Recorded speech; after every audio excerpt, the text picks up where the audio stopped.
जन्म मृत्यु सार्वभौमिक सत्य है।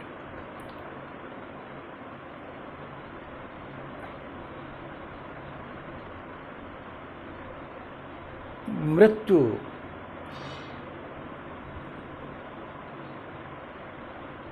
हमेशा ही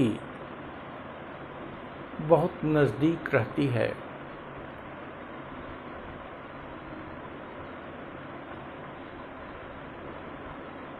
दिखाई नहीं पड़ती और अक्सर नज़दीक रह के भी अपने समय पर आती है। प्रकृति जीवन मृत्यु को बैलेंस किए हुए रहती है और पूरा मानव जगत अभ्यस्त हो चुका है। बहुत कम से ऐसे लोग हैं जिन्हें जीवन का वास्तविक ज्ञान नहीं है, वो मृत्यु से भय खाते हैं। गीता में भी कहा गया है, ज्ञानी जन मृत्यु से भय नहीं खाते।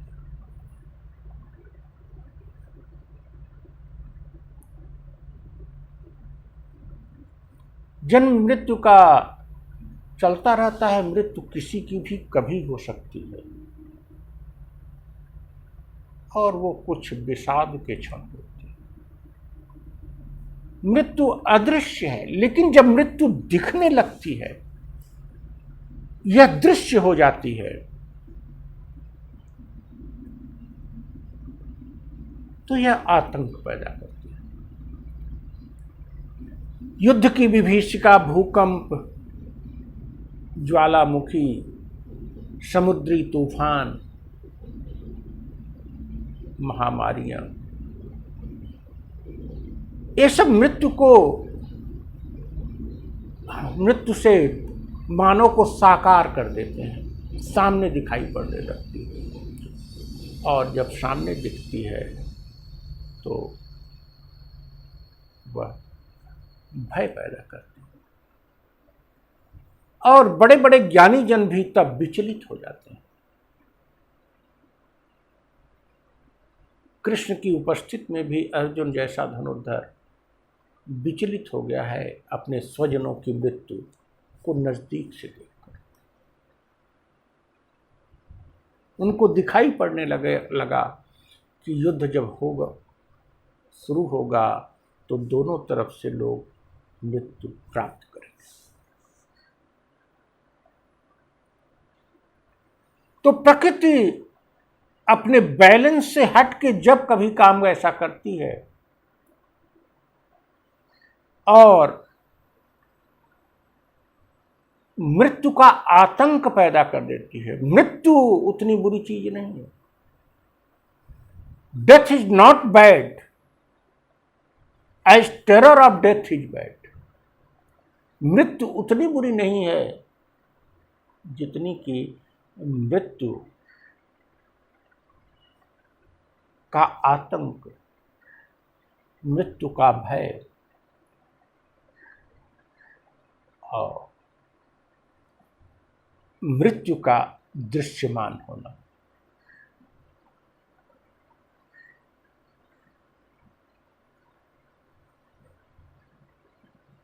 इस कोरोना महामारी के दौर में एक आतंक का, एक असुरक्षा का माहौल पैदा हो गया है।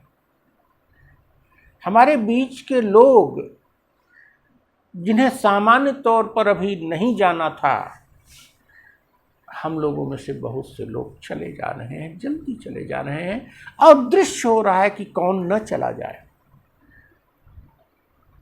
वैसे भी कौन न चला जाए कभी भी हो सकता था, लेकिन उसका आतंक नहीं था। आज स्थिति है the terror of death the visibility of death is the real problem. Corona महामारी ने या कोई भी महामारी जब आती है तो ऐसा ही संकट पैदा करती है, और यह संकट अंतर्मन को, अंतःकरण को व्यथित कर देता है। रोज ही अपने कुछ परिचितों को जाते हुए देखता हूँ, मन बेहवल हो जाता है।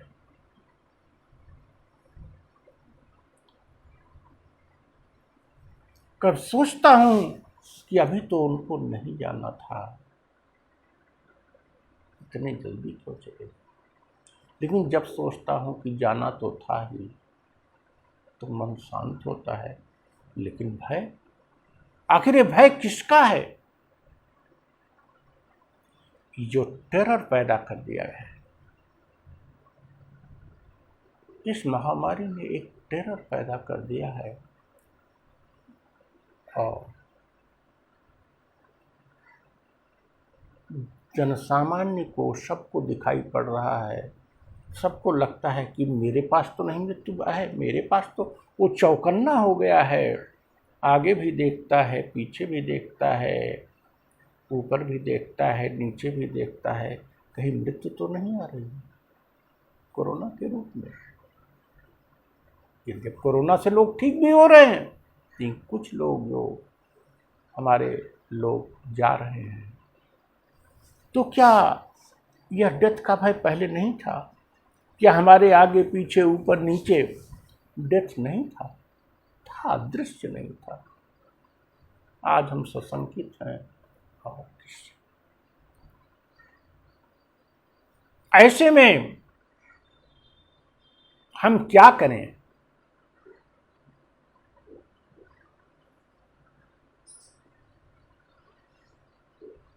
ऐसे में हम जीवन को खेल की तरह खेलते रहें।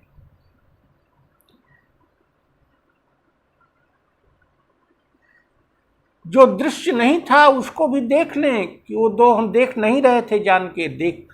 मृत्यु तो हमेशा नजदीक रहती है, संकट तो हमेशा रहता है।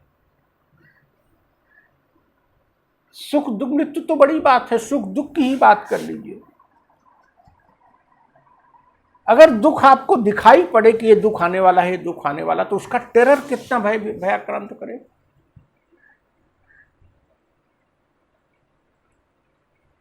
वो अदृश्य है, कभी आ सकता है दुख। सुख भी अदृश्य है, कभी आ सकता है।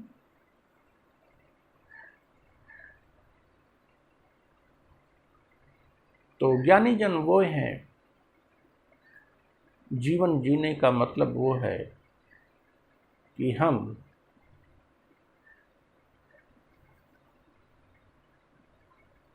अनुभूति करें कि दुख तो कहीं दिख नहीं रहा है, सुख ही आने वाला होगा। मृत्यु तो कहीं दिख नहीं रही है, तो लगता है लाइफ विल कंटिन्यू। और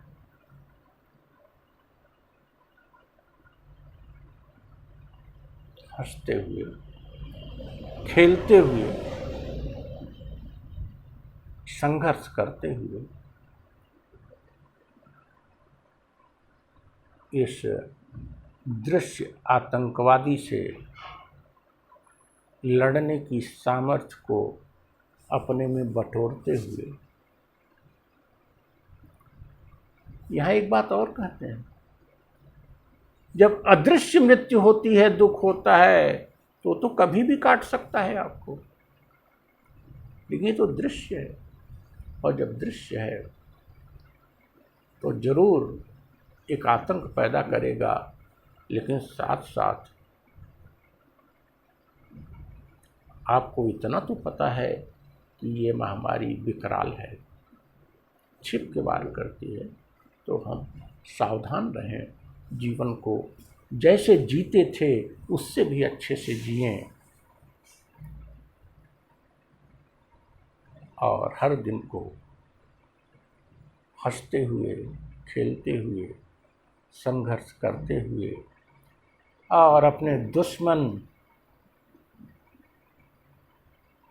से आंख मिलाकर लड़ते हुए जीवन को जीते चले जाएं। यह भी संकट आया है, चला जाएगा। बहुत से संकट पिछली शताब्दियों में आए, लेकिन मानव समाज का एक दशक से अधिक बिगाड़ नहीं पाए। यह संकट भी आया है और चला जाएगा, और मानव समाज फिर विजेता के रूप में प्रकृति पर एक और विजय प्राप्त करके, प्रकृति के एक और प्रकोप पर नियंत्रण स्थापित करके अपने आगे की यात्रा की तरफ बढ़ेगा। Thank you.